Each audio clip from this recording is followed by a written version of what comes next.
don't have access. Okay, let me. Okay, I think I did. Okay, so let me, for those who know, it's again a great pleasure to introduce our speaker, Arman Assanbayev. He's a PhD, and of this year, I have just a little bit, maybe short introduction. He is, again, PhD in education, educational leadership. The topic of the dissertation that we will be discussing today is practices promoting inclusion of adult students with disabilities in Kazakhstani technical, vocational education and training institution. Currently, he works as a researcher at Nazarbayev University. I know that he's also serving as a consulting editor for peer-reviewed journal of the International Association of Special Education. And he is also currently employed as a rector's advisor for promoting inclusion of students with diverse educational needs at the college named after Kunaev at Nur Sultan, yes. So his expertise in research are focused on inclusive and special education, and he's an expert in action research design. So as a scholar, he has several publications, and some of the publications are in process. So, and I'm also would really proudly would like to inform you that he is a recipient of the scholarship of Eurasian Research Institute named after Ahmed Yasawi, Kazakhstan. He is alumni of the Anniversary Inclusive Education Fellowship Program on Inclusive Education American with Disabilities Act under the scholarship of the Department of State, USA. And he is very active, the volunteer who is promoting, accessible education, higher school children with disabilities, children from orphan houses and from a low social economic background. Happy to share that he has got the award, yes, Arman, as a volunteer in 2020 at the international competition announced by the president of the Kazakhstan, Mr. Tokayev, for the project named School Without Borders 1+1. That's just, again, a small portion of his biography. He has, again, a great personal and professional experience and expertise. And today, again, we are very happy to have Arman joining us and be willing to share his research on inclusive education. Arman, the floor is yours. Thank you very much. I'm trying to get access to my presentation. I will open it here. Okay. Okay, just give me 1 second. Does everyone hear Arman well? Yes, can you hear me? Now better, yeah. Thanks.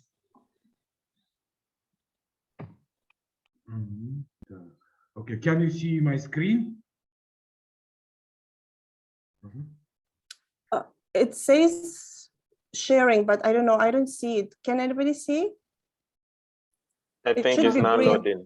So Let's I wait think a it's little coming. bit. Yeah. Can you see my screen? Not. Oh, yes. Now. Yeah. Yes, now. Yes. Okay.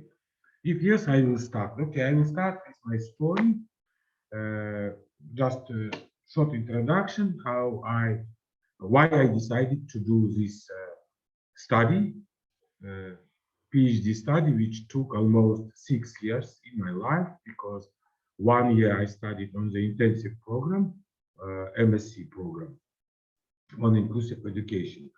So about 6 years ago, I was working at the college, in one of the colleges of Astana city, and I worked as a teacher, and I often encounter people with disabilities, students with disabilities, and I was wondering how to support them in their study. And one day I was proposed at the National Academic Library to have some classes, to conduct classes for visually impaired people, totally visually impaired people, totally blind people, to teach them English. Then I decided, okay, why not to try it? It was a challenge for me, but I worked with visually impaired people, and then I got engaged. It was interesting to me. And then one day I applied to Nazarbayev University to inclusive education, and I was admitted to MSc program. And then after 1 year, I decided, okay, I can continue my study at PhD program. Okay, since I had been working in college, technical vocational education and training institution, then I decided, okay, I will continue my study because I knew the context well of technical vocational education, and I had some experience with inclusion and with adult students. And then I decided, okay, so I will do this research. And it was interesting to me. And my research question was, which teaching practices promote inclusion of adult students with disabilities in Kazakhstani TVET institutions? That research question has brought me to Nazarbayev University. So I was very interested to answer that research question. So, okay, and here you see on the screen the topic, the title of my PhD thesis. Oh, can you hear me? Yes, we can. Yeah, Can you? but I can't share. I can't share my slide. I'm trying.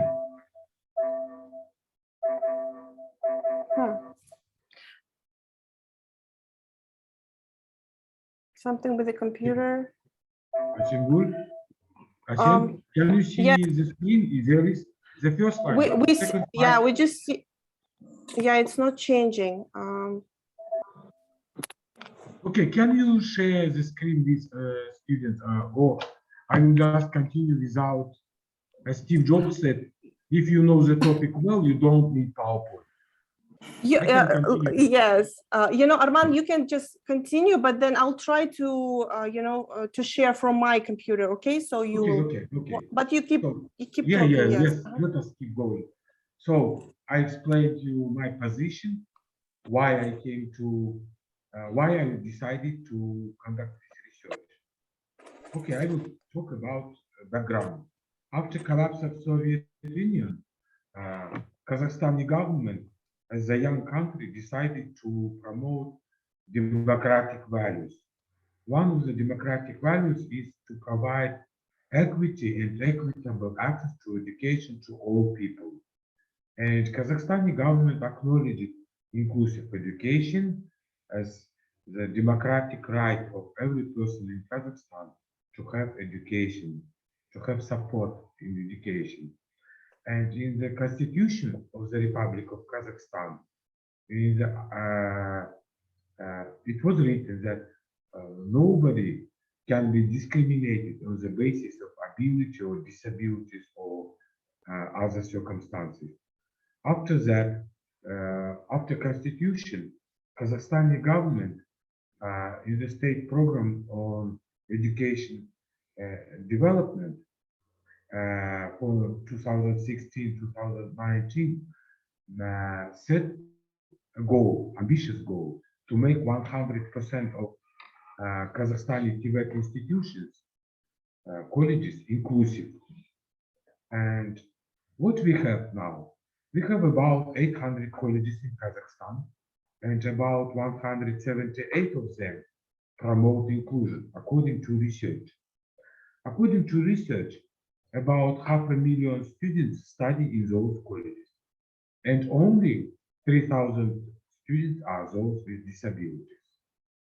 According to the state program on education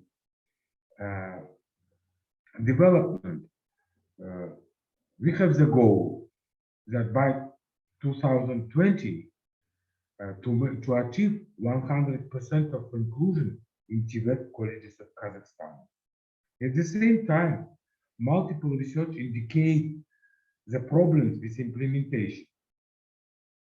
Multiple research, multiple articles indicate that there are problems with implementation of inclusive education, and there is no evidence of inclusive teaching practices. What is going on inclusive teaching practices in colleges?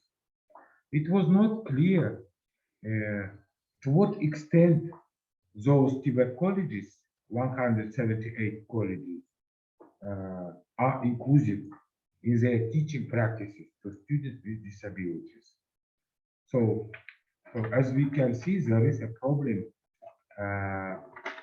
on inclusive teaching practices. So I decided to conduct this research, and I thought about contribution of my study. I thought that I want to develop a conceptual framework for inclusive teaching practices in Kazakhstani TVET Institutions.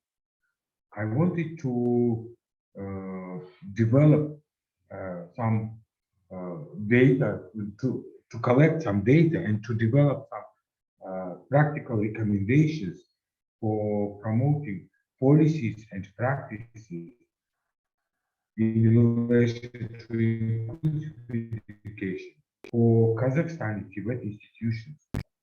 And I wanted to use collaborative action research because I thought that collaborative action research, if it is promoted, it could promote inclusion of students with disabilities for Kazakhstani TVET institutions. During Soviet Union, I was a schoolboy, and our teachers used to gather together. They used to find a problem in their teaching. They used to have some kind of TVET, pedagogical council. So they used to discuss their problems, plan some interventions, and they used to promote support for school children who have problems. And then I remembered about that. And when I encountered action research, I decided, okay, collaborative action research, it could be an interesting design for my study because it allowed me to introduce some interventions, to observe those interventions, to reflect on them, and to game plan. And it could be helpful to answer my main research question, which is which teaching practices promote inclusion of adult students with disabilities in Kazakhstan TVET institution. When I started to conduct my research with the literature review, I understood that I need to develop some definitions related to my study. Definitions of inclusive education, TVET education, and I needed to draw attention on teaching practices, and because in the literature I found out that there are multiple definitions of inclusive education. There are multiple definitions of TVET education. In some contexts, it is even pronounced just vocational education and training, just VET. And I had some confusion about teaching practice because, for example, when I studied at the university, we had a discipline called pedagogy. But when I came to meaning of pedagogy, it means that teaching, it's art of teaching to children. But for my study, I have adult students. It means that I should have something different. And then I encountered andragogy. Andragogy is the art of teaching to adults. And then I found out that teaching to adults is completely different rather than teaching to children, than to teaching to children to pedagogy. For example, adult learner is independent in learning.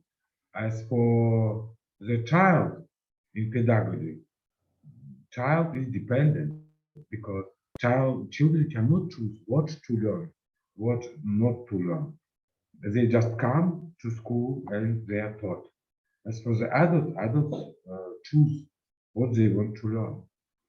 And adults, they apply their background and experience in their learning. Therefore, the method of teaching to adults is different because they learn via group discussions, brainstorming, experiment, and problem solving. As for the children in pedagogy, they don't have background, they just come to school and they learn. They don't apply their background. Okay, so I showed you the differences in teaching, why I applied andragogy in my one of the concepts in my research, and it was discovery for me, you know. And as for TVET education, there are multiple definitions of TVET education, and for example, in America, it is apprenticeship model or traineeship models in Australia, and in Kazakhstan, TVET education is facilitated via colleges where the students have secondary education along with TVET education. They do attain some skills, job-related skills, job-specific skills in colleges, for example. But in Australia, for example, technical vocational education is also facilitated in school-based vocational education in high school. The school children in high school, they do attain some job-specific skills. So as we can see, there are various understandings of TVET education. And as for the inclusive education. Arman, sorry to interrupt. I'm sharing your presentation. If you could please navigate me next slide, I can. But I can't see your slide, you know. I can't see. I'm just talking. I can't see any slide here. I don't know what happened. I think your computer is frozen, but I don't know. I'm showing the background. Okay, understanding inclusive education, TVET education. There should be a slide there. I apologize, but I don't know what happened to this computer. Arman, can you please just turn off your presentation and look at the screen? So maybe it helps. You can close the PowerPoint that you're opening currently in your computer, because we can see the slides shared by Asiem.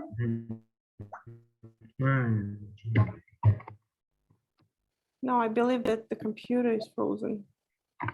Something happened to my computer. Okay, I will try to do it via telephone. Okay, telephone. Something happened to my computer. I apologize. What technical problem. I will try to do it via telephone.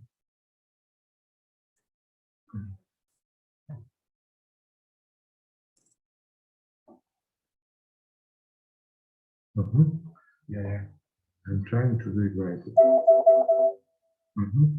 Just give me 1 minute, please.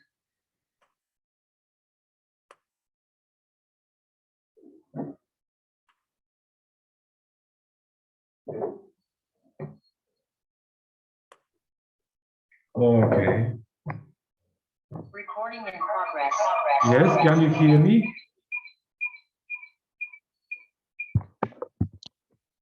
Okay. Yes, we can hear, but we also can hear ourselves. We see you. Asim, can you go further? Can you go further? Problem statement, TVET education and inclusive education. You can see me, yeah? Okay, so we will talk about, go further, please, to TVET and inclusive education in Kazakhstan.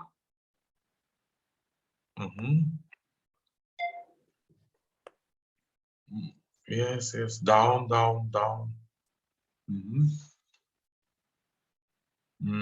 I talked about this slide. Okay, yes, this slide, please. As I had mentioned, that TVET education in Kazakhstan is facilitated by colleges, and they accept school children after 9th and 11th grade. They also enroll adults and people with disabilities in Kazakhstan now, because the global trend of lifelong learning also reached Kazakhstan, and people join TVET education via colleges. And they do provide vocational and humanitarian education. Can you go further, please? Yeah, for my study, I used activity theory because activity theory, it helped me to zoom into two activity systems. One activity system is students, the other activity system is teachers. And as you see on the picture, object number 2 means that both systems interact with each other. Both systems committed to inclusive education. Object number 3, it is they are teaching practices that accommodate diverse educational needs of people, of students, and including those with disabilities. So theoretical framework helped me and guided me how to conduct the study and to explore teaching practices which promote inclusion of adult students with disabilities. Next slide, please. So for my study, I adopted 5 principles of activity theory. As I had mentioned that I used activity systems as units of analysis. I used also historicity of activity. It means that I came to college. When I arrived there, I asked teachers about their experience in inclusive education. So I looked the history of inclusive education at the selected college. I also explored multi-voicedness of activity. I asked, due to division of labor, people had different perspectives on learning, on inclusion. So I explored those perspectives. So various perspectives. So multi-voicedness was important for me, and the theory guided me to go there and to collect the data on that. And I also, one of the principles is contradictions as the source of change. So I asked teachers what kind of contradictions they had when they implemented inclusive education or promoted inclusion. And one of the most important principles was cycles.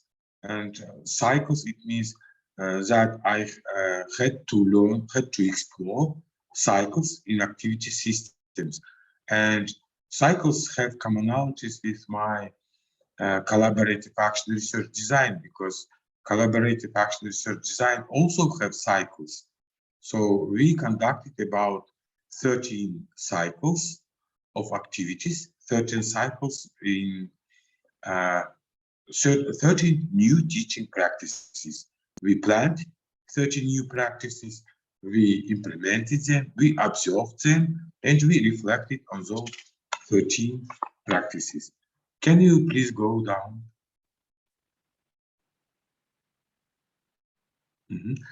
And yes, as I had mentioned, that I used activity theory, and I used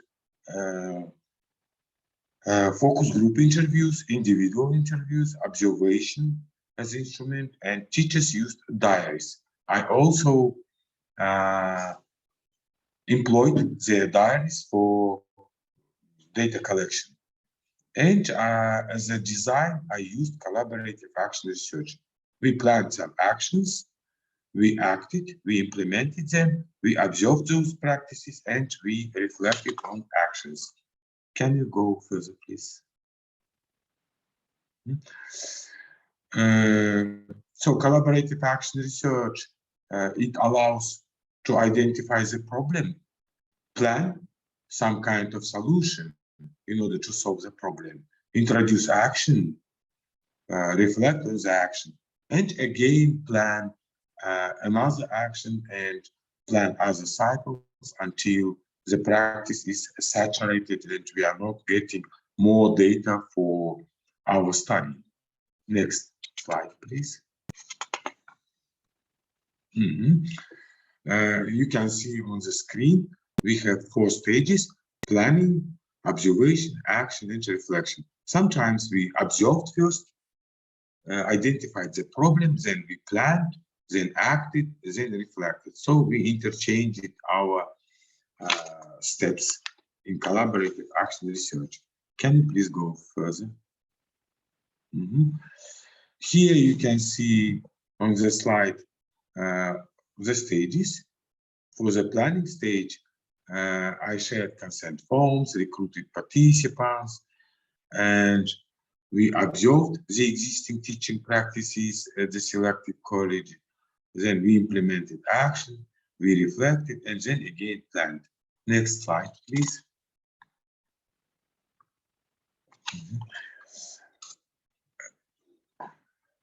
Okay. Both collaborative action research and activity theory, they both focused on understanding of education and the learning process. So there are similarities in understanding of learning process, teaching and learning process. Next slide, please. You can see our sampling strategy, sampling and recruiting participants. So for our study, I used purposeful sampling strategy.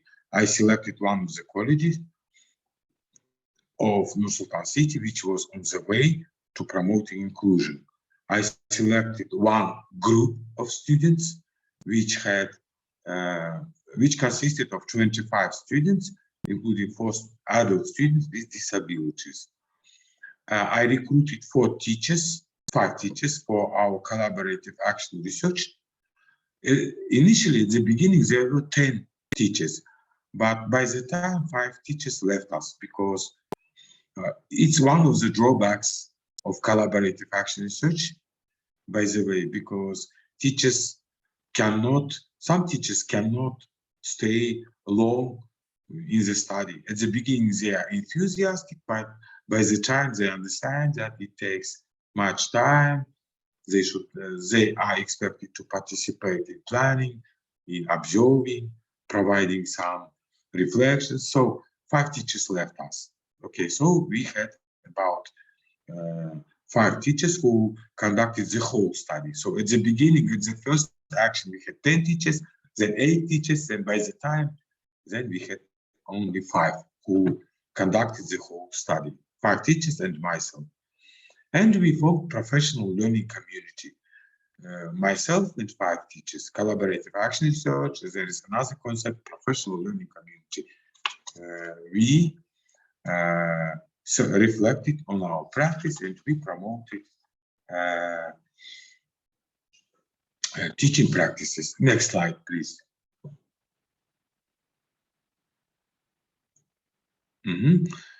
So professional learning community, it is a strategy which is focused on building capacity of educational institutions. In our case, at the selected college, we wanted to build capacity of teachers in relation to teaching practices, to promoting inclusion of adult students with disabilities in their unique context at the selected college.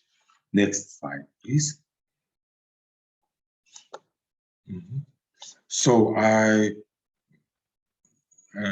part of that collaborative action research, I tried to impose no dominance. I worked with them as one of the researchers, as practitioners with them, but I brought some knowledge from academia to them.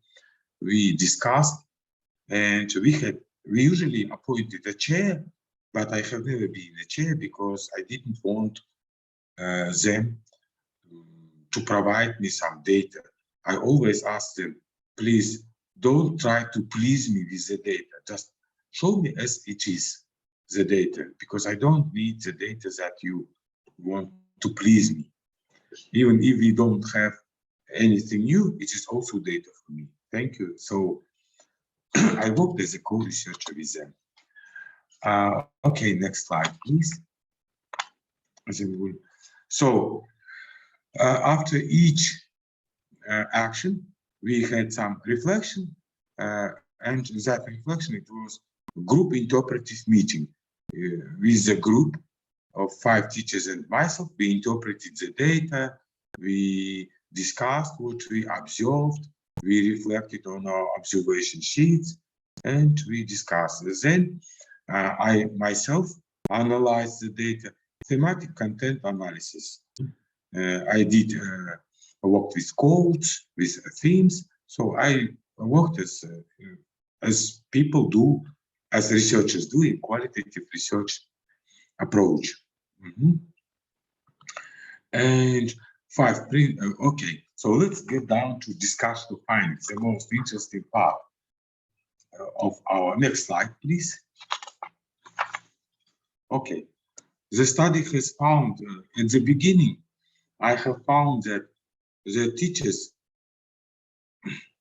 that students with disabilities usually were seated at the back rows at the beginning. And then we reflected, we teachers met, and we decided, okay, we need to change some seating arrangement of students. They shouldn't stay at the back rows, we should mix them with other students. And then by the time students with disabilities didn't spend time at the back rows. And then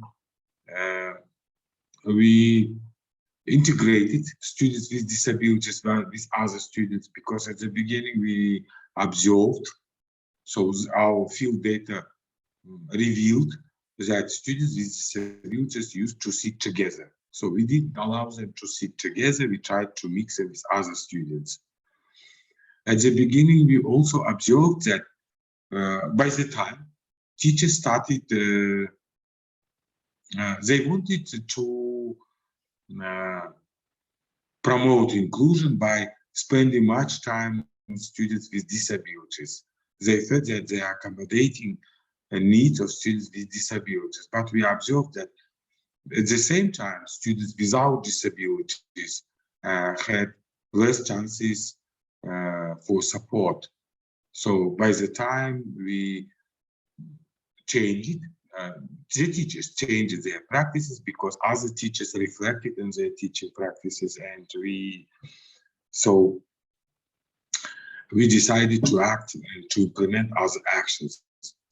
And at the beginning, we observed, and during individual interviews, teachers shared with me that in their understanding is inclusion, in the inclusive education, it is education for underrepresented students who were segregated from mainstream education, or for students with disabilities.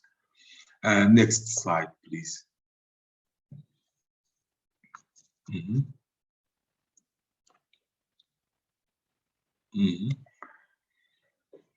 The study has found that about prevalent teaching practices. Yeah, the study has found, as I had mentioned, the seating arrangement was not inclusive. The teachers allocated too much time to students with disabilities. The teaching was not adapted towards students' diverse educational needs. It means that during the lessons, the teachers usually give easier assignments to students with disabilities, and some students even didn't have some workload for various activities. So usually Other students used to help them to do their assignments that were supposed to do for students with disabilities. And one interesting finding, unique to Kazakhstani context, we found out that with the Russian or with Kazakh language of instruction, there were students both ethnic Kazakhs and ethnic Russians, and the language of instruction was not accessible to all students in the group. Some students, even ethnic Kazakhs, they did understood Kazakh language. Some of them didn't understand Kazakh language. Some students, even if understood Kazakh language, they couldn't write. For example, students from Oralmans, repatriates who returned to Kazakhstan from Mongolia or from China, writing was problem. Writing in Kazakh, writing in Cyrillics was a challenge for them. So they did understood Kazakh language, some of them, but writing was problem. And some Oralmans didn't understand Russian language at all. So language of instruction was a problem. And as I had mentioned, we developed a definition of inclusive education in our literature review. And in our definition, we mentioned that a language of instruction could be a barrier for learners and people who have barriers. They needed to provide inclusive teaching practices and inclusion. And in order to support such students, we developed practices as one interesting practice which we promoted is team teaching. Team teaching when two teachers taught, one in Russian language and one in Kazakh language. Can you go further, please? Another slide. Ashem? So the main research question, which teaching practices promote inclusion of adult students with disabilities?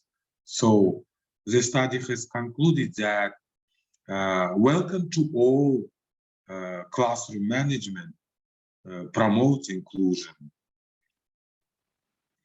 And since we had two students with visual impairments, this study has found that visually impaired students should be provided additional time for doing activities during classroom activities, and for their homework, they should be provided their learning material in advance. They should have more time for doing their assignments. And when we changed seating arrangement of students, we found out that peer support should be used by the teachers in order to promote inclusion. Let us just imagine students with disabilities, if they are seated with those without disabilities, and those students could support them in their learning during classroom activities. So peer support is important. Or when they worked in small group projects, in small groups, peers used to support them. And we found out that students they preferred problem-based learning. They wanted to apply their knowledge during classroom activities, not only theory. And we also found out that team teaching by teachers promotes inclusion of students, not only with disabilities, but because of the language of instruction and those with disabilities. So team teaching promotes inclusion in the classrooms. Next slide, please.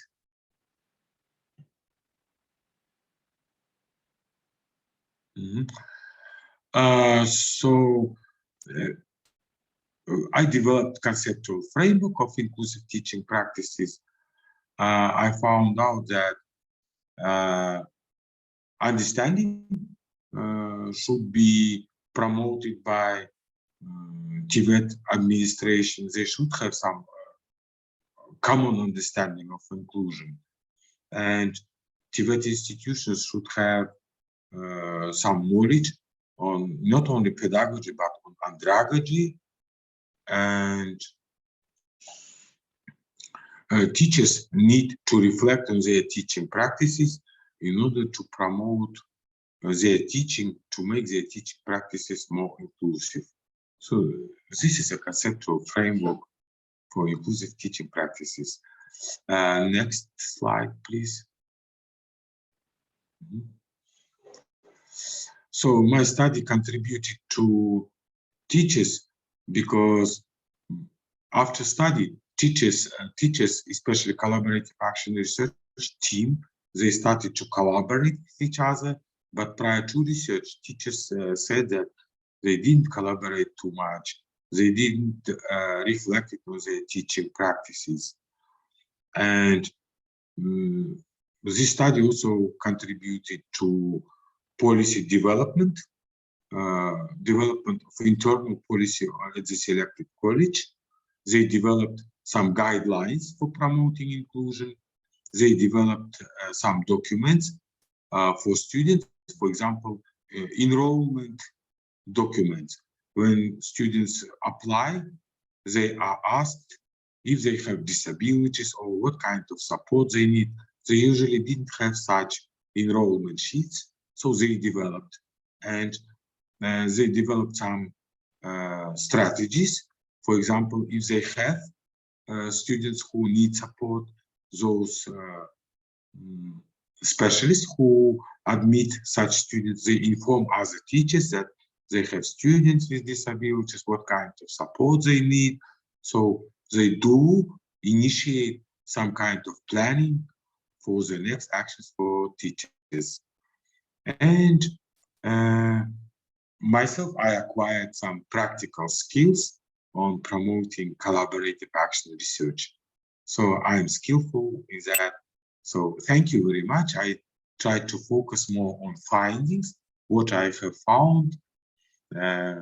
If you have questions, I am ready. The floor is yours. Thank you. I apologize for technical problems, but since I know my topic, I could walk without presentation. I apologize. So it was like a storytelling.